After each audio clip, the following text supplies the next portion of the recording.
Welcome to the, turn the microphone on. Hi, everybody. Welcome to the April 1st meeting of the Lincoln City Council. I'd like you to join me as we stand to do Pledge of Allegiance to the flag, followed by a moment of silent meditation. I pledge allegiance to the flag of the United States of America and to the republic for which it stands, one nation, under God, indivisible, with liberty and justice for all.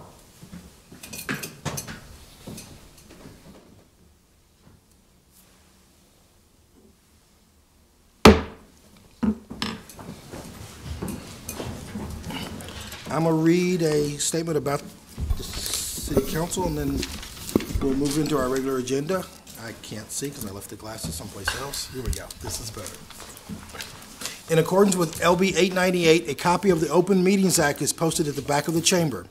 The order of business of the City Council is as follows. The clerk will call items listed on the agenda under public hearing. Anyone wishing to speak on an agenda, on an item, should come forward after the clerk reads that item. The applicant and those in favor should speak first, then those in opposition. The applicant may make a short rebuttal statement. Each speaker should begin by stating their name, address, and whether you're speaking in favor of or in opposition to the item. Testimony is limited to 5 minutes per speaker. After all public hearings, the council will vote on resolutions and items listed under third reading. On the second and last meetings of the month, immediately prior to adjournment, anyone may speak on any issue not on the agenda for that date, nor planned for a future agenda. And Madam Clerk, before you start, I'd like to take a moment to recognize Benjamin Moss. Ben Moss, are you in the audience out there somewhere? Ben Moss is a member of Troop 12 of the Boy Scouts of America, and he's working on his citizenship and community badge. He's come to watch us operate today. Ben, welcome. Madam Clerk, would you help us with our agenda now? Yes. We ask those of the general public coming forward to testify to please clearly state your name, spell your name, give your address, and sign in on the sign-in sheet laying on the podium. Testifiers may use either microphone, and there is a sign-in sheet by each microphone. We ask those individuals from city staff who are testifying to please state your name, title, and the department you work for. Our first item of business is normally our consent agenda, but there's nothing on there for public hearing. So we can move on to our public hearing liquor resolutions. Those giving testimony are asked to come forward and raise their right hand for the clerk to administer the oath. After the oath, witnesses shall state their names and addresses. I'll call item 4A, manager application for Mi Tierra Family Mexican Restaurant at 5500 Old Cheney Road, number 4.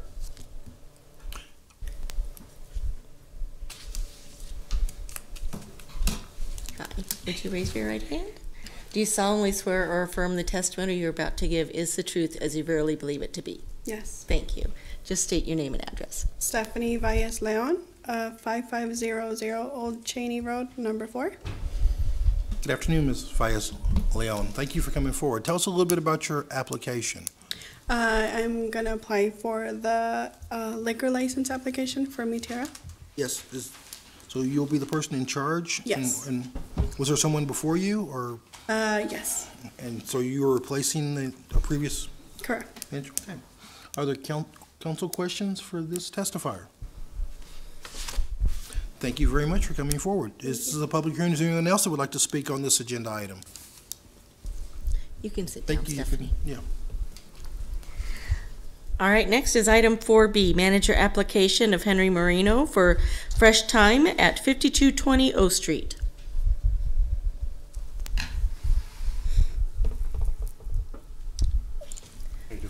Would you raise your right hand?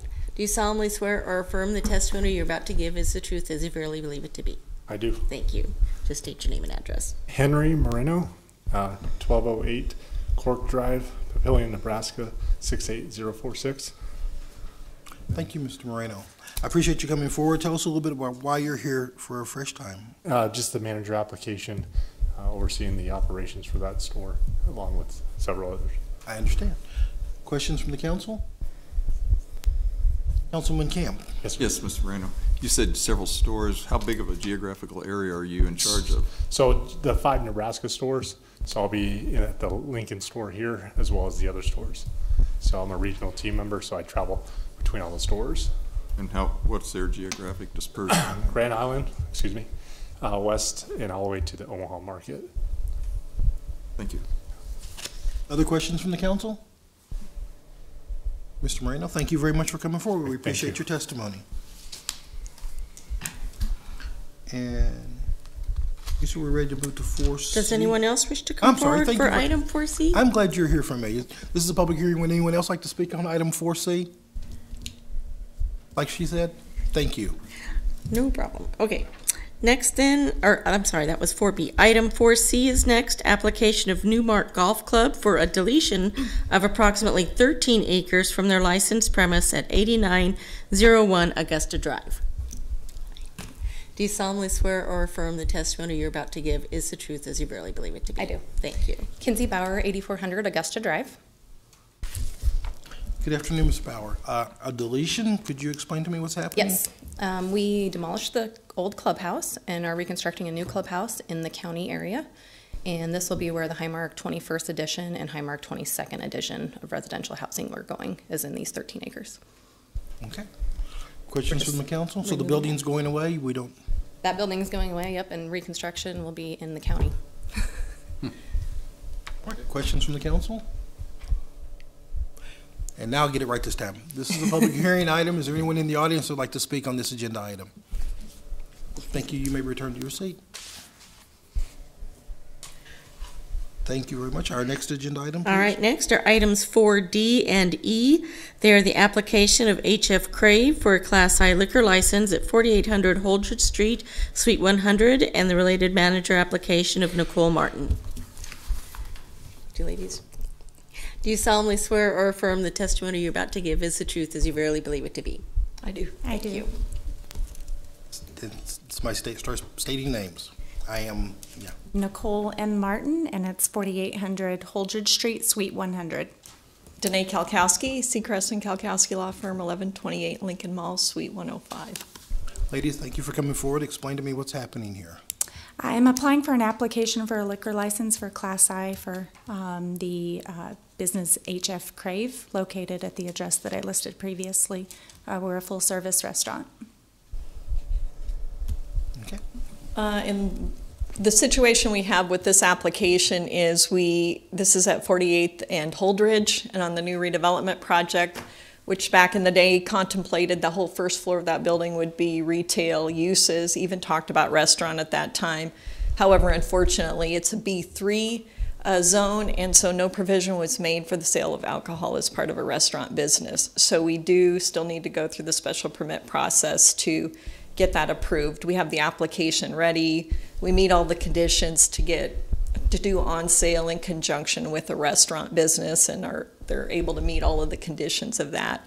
And so it's just going to tag along. So I think the resolution in front of you asks for you to approve it, conditional upon that last item with respect to land use being taken care of. And we visited with planning. I don't have any reason why that's not going to be taken care of through Planning Commission. Thank you. Councilman Eskridge. Thank you. I could probably dig this up, but how many square feet, how much of that footprint will you occupy? Approximately 3,000 square feet, give or take just a couple of square feet. Okay, and the total on that first floor, how much is? I think 25,000 square feet for the entire first floor. Okay, thank you. Councilman Christensen. When will you open? And as soon as this liquor license issue is resolved. Okay. I like the sound of that.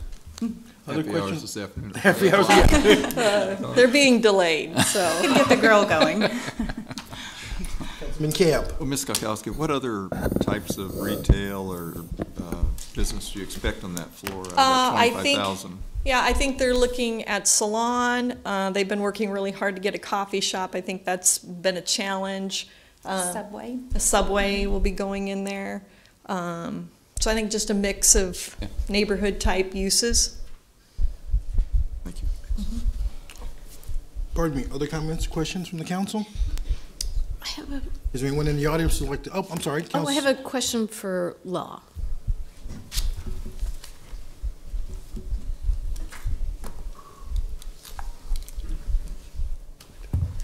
Chris Connolly, Acting City Attorney. So Chris, if we approve this, is the condition already spelled out in the approval resolution? It's in the resolution, Okay. yes. In fact, it says, conditioned upon that the applicant obtain a change of zone or special permit as allowed by law for the property to allow for the sale or consumption of alcohol. Okay. So it's in there. Okay, thank you. Other questions from the council? Thank you, Mr. Connolly. Thank you, ladies. Is there anyone in the audience who would like to speak on this agenda item? Seeing no one coming forward, can we move to our next item? All right, next are items 4F and G. They're the application of TTN Market for a Class D liquor license at 1111 North 27th Street, as well as the related manager application. I did note on the agenda we have a request from the applicant to withdraw his application. So moved. Second? I have a motion by Councilman Christensen, second by Councilman Eskridge to withdraw this item. Any discussion of that motion? Would you call the roll, please? Camp? Yes. Christensen? Yes. Eskridge? Yes. Gaylor Baird? Yes. Lamb? Yes. Raybold? Yes. Schob? Yes. Motion carried 7-0. I think that completes our liquor resolution. Mr. Chair, I move approval of items 4A through 4E. Second. I have a motion by Councilman Camp and a second by Councilman Christensen. Is there discussion of the motion? Madam Clerk, would you call the roll, please? Camp? Yes. Christensen? Yes. Eskridge? Yes. Gaylor Baird? Yes. Lamb? Yes. Raybold? Yes. Schob? Yes. Motion carried 7-0. Next then are public hearing resolutions. Item 5A, accepting a report of new and pending claims against the city for March 1st through the 15th. Is there anyone here that would like to testify on a claim? Do you have a pending claim against the city and you'd like to come forward and speak about your claim? See no one coming forward.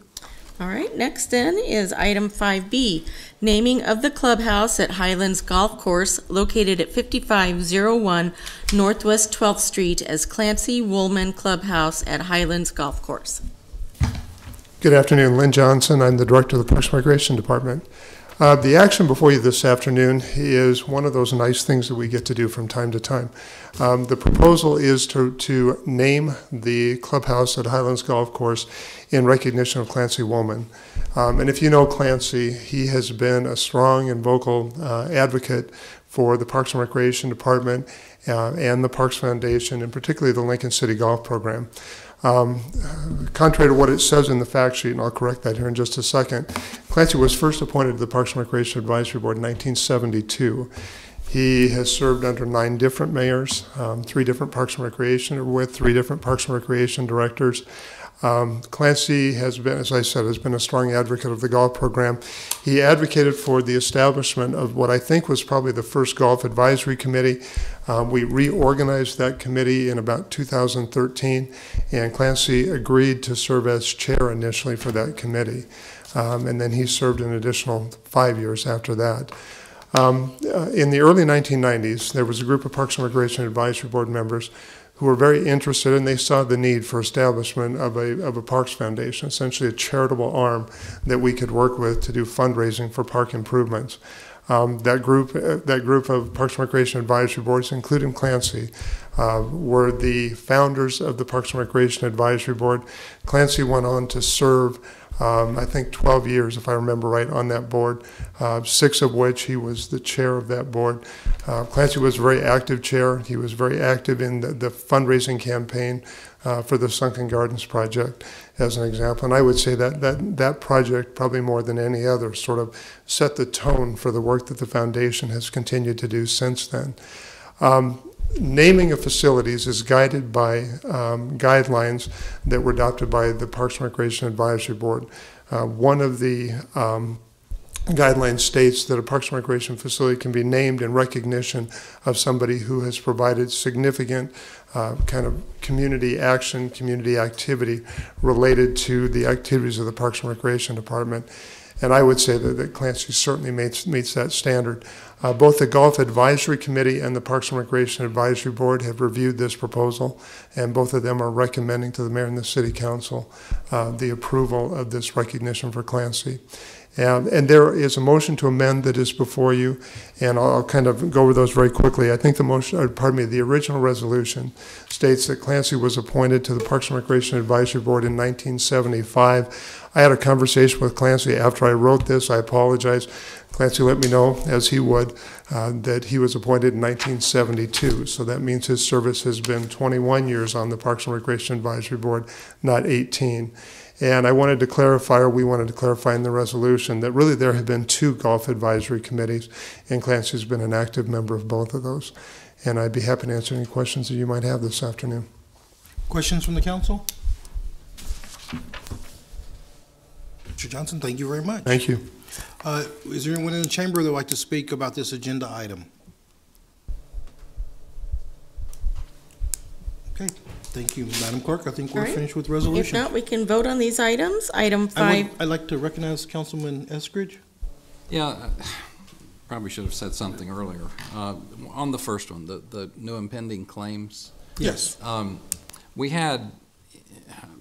was thinking we probably have some people here today because we heard from a lot of people that had the mailboxes along Normal Boulevard damaged or destroyed. Motion. And you're right. Yep. Yeah. I think we didn't quite get to the motion section. Can we do motion and second, and then you can continue? We can do that.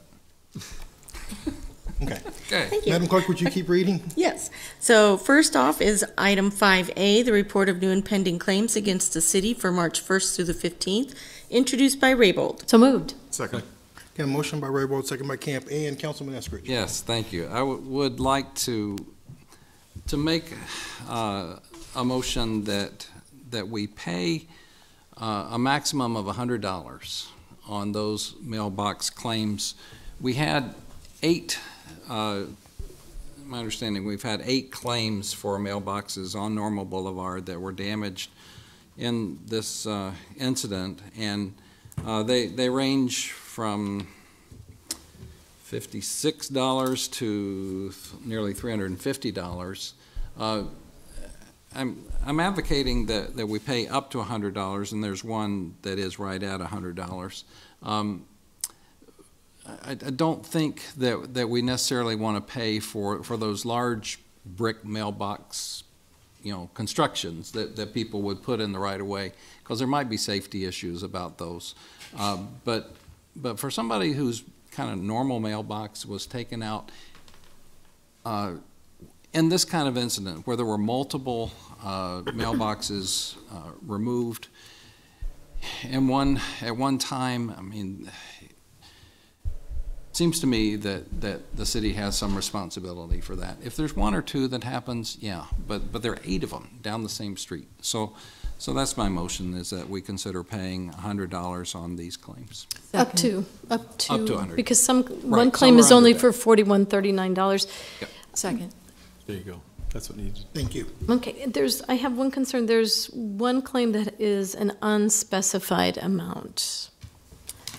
Up to $100, I guess, if they supply what their damage was. If she's saying we're giving them $100 since they didn't expect, yeah, it might be No, I 45, would- but now they come back with 100 no matter I what. would prefer that they came back with the actual amount of the cost, rather than just blatantly saying they get up to that.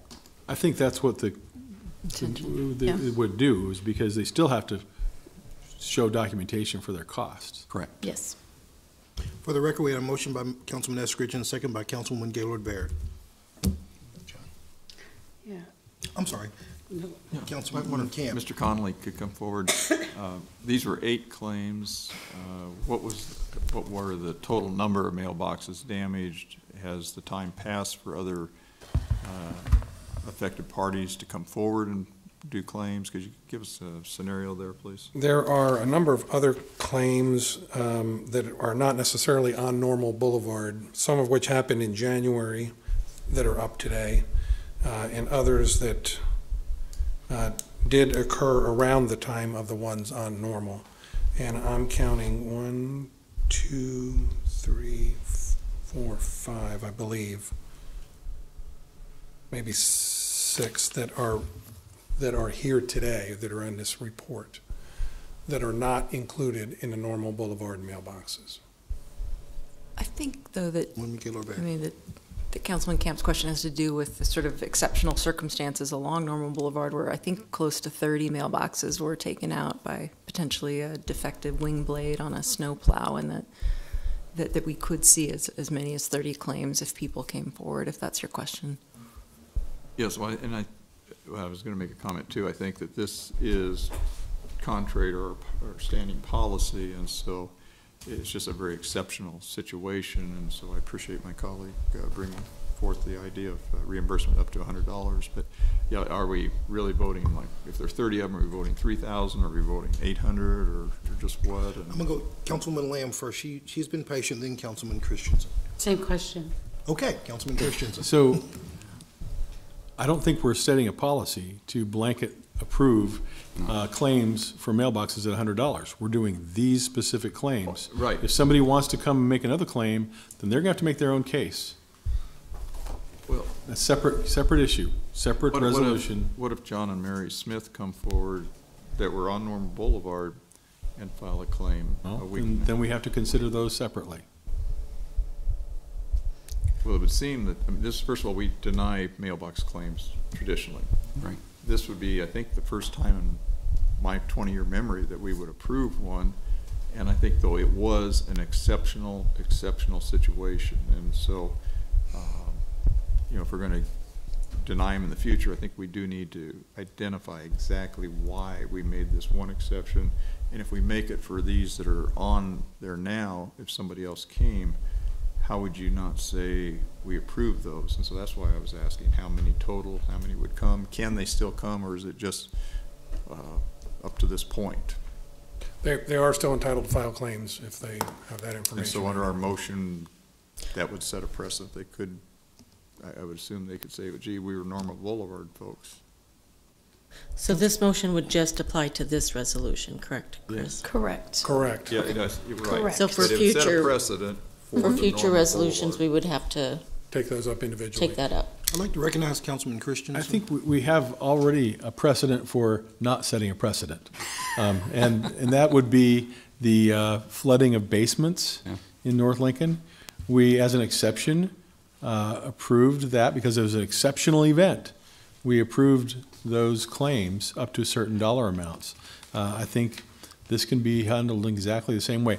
Before this meeting, decided I was going to take the same position you're advocating, John, and then I talked with Carl, and I think this is a good idea because it was 30 mailboxes on the same street. Something was going on. What do you think my position is? Well, you seem to be advocating for no payment. No. Okay, well, then why say things the way you do? I'm trying to identify the quantity that would be on Normal Boulevard, as Ms. Gaylor Baird clarified on my position, just so we know. And I was asking too, would this apply to future claims by those Normal Boulevard residents? And I'm going to call on Councilwoman Gaylord Baird to. I would reiterate, I think there's nothing ordinary or customary about a snowplow taking out up to 30 mailboxes in one fell swoop on the same route. That seems like there may have been something defective about that blade. I think the resolution should address that too, just if I may offer Enumerate something. the specific mailboxes. Well, that says because of this unusual event. Right, this is not an action that, it happens in the normal course of business. Public Works or now Transportation Utilities typically sees only a handful of these a year, but to see dozens in one day, in one event, It's it's all an exceptional subjective on circumstance. individuals who file a claim. It's like winning the lottery. If you don't buy a ticket and play, you can't win. It's the same. If you want to get reimbursed for a damaged mailbox that happened to be on Normal Boulevard at this approximate time, you have to file. You have to file the claim. I think the way we're handling it today, though, you had I'm to just trying to file the understand claim the extent before of what today. we're saying. Well, I think So we're saying I heard 30 mentioned it mailboxes. could be up to Resolution, that's 30. correct. We're saying 30 mailboxes. Up to 30, probably. Well, But that's not what we're dealing with right now. motion. No, I that's know. not our, yeah. Okay, well, I'm then just let's trying- keep it moving. I'm just saying this would affect those other 22 or We'll whatever. have to wrestle with Potentially. those. Well, There's a when potential they that we come have to I'm before not us. objecting to them. I'm not objecting. I'm Right. just saying, just understand in passing that that's what We we're. may have to do this again. Yeah, Right. so that's fine. I just wanted to clarify. Let's I'm move going to on. call my friend Councilwoman Lamb. She's been very patient. And Thank you. I just want to know, is every mailbox claim that's in front of us today related to the Normal Boulevard No. incident? I have 4 of them that are not related to Normal Boulevard. Thank you. So does this motion only include those ones that were on normal? Yes, Okay. yes, only the normal Boulevard ones in this particular storm. Yes. Other discussion among the council? And we are in the voting session, so there's no other comment except for the council. Are we ready to vote On the amended. on the motion to remove these items from the, Yes, they'll be removed Motion from to- the denied and moved to the approved. But I think we should just, it's worth noting there is a motion to amend number 1 already on this item, so do we need to take that first, or? No, can we that's fine. We take- can, Okay. yeah, this is just a verbal motion to amend, to approve the normal Boulevard mailbox claim payments up to $100 each. Which ones are those, just so we're clear? are they numbered in some manner, or do you need to read the address? Conley there, is that, I can read the addresses, Teresa, if that would be How about- easier. we have Names? the names. You want names? Okay, I do have names. Tim Vinton, Vinton. Arthella Washburn, Washburn. Ruth Johnston, Johnston. Irene, I'm going to botch this, Regeline, Yep, that sounds right. Regelean. Paul Arthur, Arthur. Linda Johnson, Johnson. Gary Gauchat, Gauchat. And Semra Ajanic, Ajanic. Now, that's the one that had $0 listed in the claim. So did Irene. I don't have that one. So I count a total of 10 in today's agenda. 10 total, including. Wait, let me make sure I have them all Yeah, here. I'm a little puzzled now. He didn't read 10 names, did he? 8. I think it's sufficient to say that they were on the addresses on normal Boulevard for this storm event.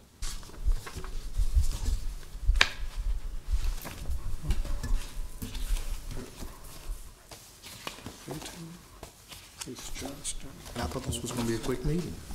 Sorry. It's okay. No, this is. Okay, the actual files that I have are Linda Johnson, I believe it. I'm not sure if it's Johnson or Johnson. Paul Arthur, Ruth Johnston, Tim Vinton, Arthella Washburn, Irene Regeline, Gary Gauchat, and Semra Ajanic. Yep. Got them all. Okay. Very good. So I'm Are clear, we the ready to motion is vote? to move these 8 claims from the denied to the approved with a $100 maximum payment. Councilwoman Lamb. Another question. Mr. Conley, I think Councilwoman Lamb has sorry. a question for you. Those folks that have, would have a claim over $100, will they be signing off on the payment of $100? Is that going to be required, or are they still able to go into small claims court, or? We would ask them to sign off on a release for the full amount. However, if they insist on not doing it that way, I suspect what we would do is pay them the $100. And if they choose to go to court, they could still do that. We would always get credit for the $100. Okay, thank you. Are there other questions? Hearing no other questions from the council, I think we're ready to vote on the motion. Camp? Yes. Christensen? Yes. Eskridge? Yes. Gaylor Beard? Yes. Lamb? Yes. Raybold? Yes. Schob? Yes. Motion carried, 7-0. Now we have a motion to amend.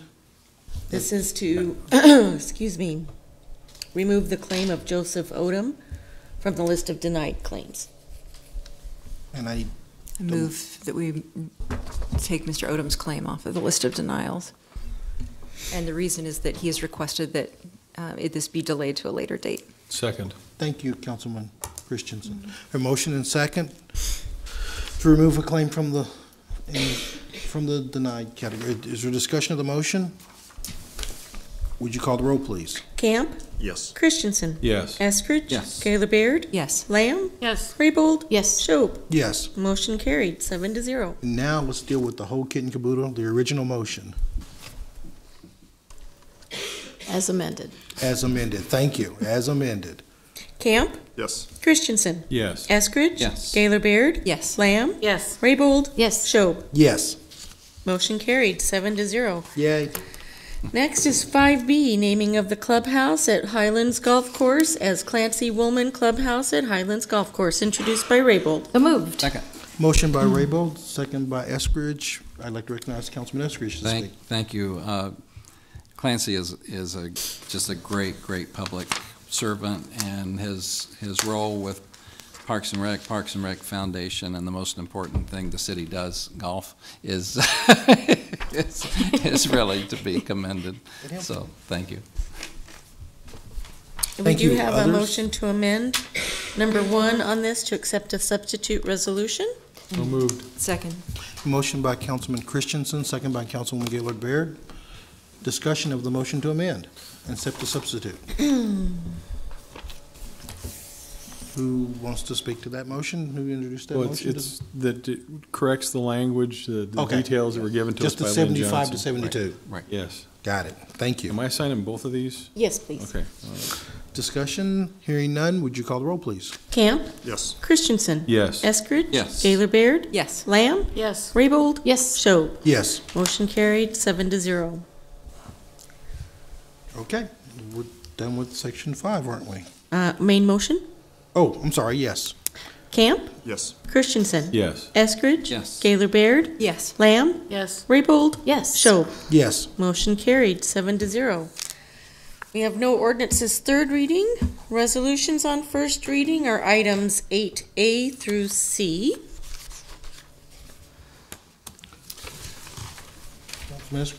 Yes. I think didn't we skip? Oh, Ordinances. we have public hearing, I'm ordinances, so sorry, second reading. I did. Public hearing, ordinances, second reading. April Fools. Looking for the finish line. Well done, Do you Teresa. believe that? Thank you. April Fools, right? The only time I could get away with it. I thought it was me. You're rubbing off on me, Benny. Yeah, sorry, I'll do better. I'll call items 6A through C together. They're approving the Willis Knight Lofts redevelopment project, redevelopment agreement, amending the fiscal year 18-19 CIP to authorize and appropriate $252,000 in TIP funds, and authorizing the issuance of tax allocation bonds. Members of the City Council, David Landis, Urban Development Department, and April Fool, 4810 South 44th.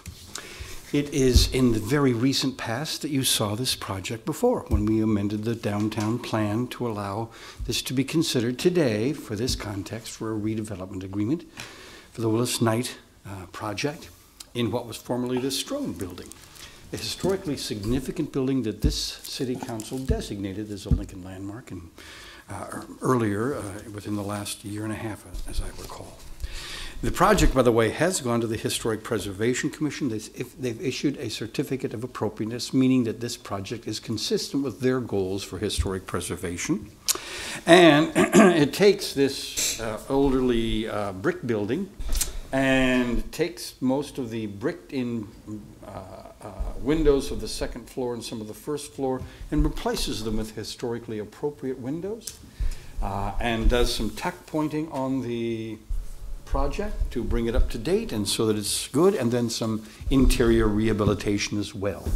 Total project is about $2.5 million of costs, and the TIF in this case is just a little over $250,000. It is to be used for site acquisition. That amount of money is about a third of the acquisition costs for getting this under the site control of the owners.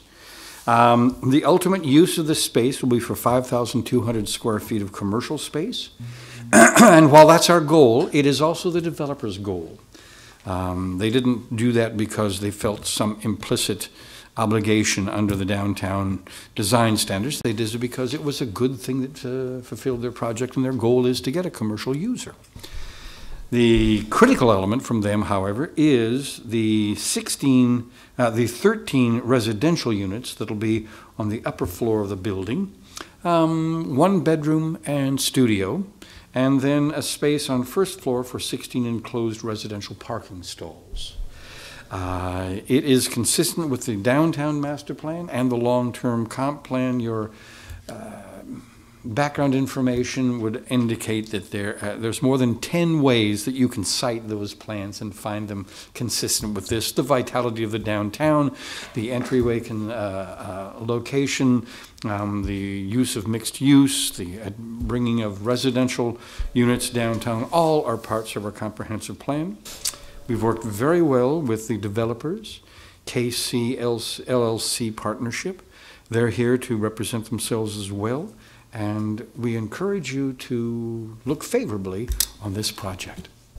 What questions can I answer for you? Questions for Mr. Landis? Mr. Landis, it appears as though no one has questions for you. Thank you very much.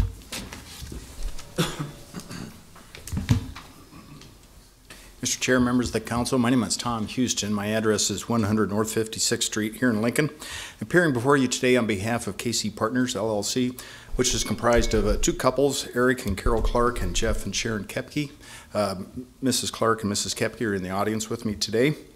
The project in front of you at 16th No, as indicated by Director Landis, is a really restoration of this historic structure. It will return this corner to be a real vital place in downtown Lincoln.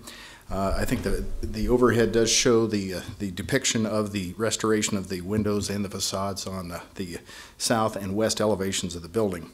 The tax increment financing contained in the bond ordinance and the redevelopment agreement is somewhat unusual. This is one of the few projects I've ever seen where we're able to capture a full 15 years of tax increment financing because of the fact that, assuming that the agreement gets approved today, work can be completed this year. And it's pretty unusual you see that in a redevelopment project.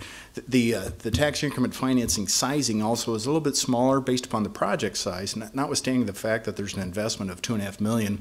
We projected the valuation for real estate tax purposes at approximately $1.8 million, which does diminish the amount of tax increment financing. Plus, in any renovation project, you just don't get the same increment that creates the incremental taxes. But the $252,000 designated in the bond ordinance and in the redevelopment agreement, as indicated by Director Landis, would be used for site acquisition. The redevelopment agreement does obligate the redeveloper, KC Partners, to do the window restoration and the facade restoration, even though TIF dollars not being used specifically for those uses.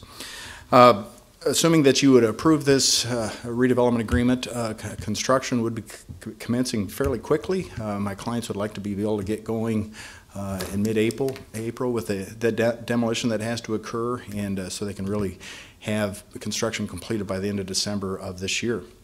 With that, I'd be happy to answer any questions if you have any. Questions for Councilman Eskridge? Yes. Refresh me on the number of units that we're looking at? 13 dwelling units on the second floor. Okay. 16 parking stalls. And you were the most worried about this being April Fool's, that you weren't getting up here, I know. Okay. I know eventually we could convince Teresa to let me come back. We stopped at the corner by the building recently and just, looking over at where the windows used to be, and this is going to be a great improvement to O Street, reusing this old building, improving it, repurposing it.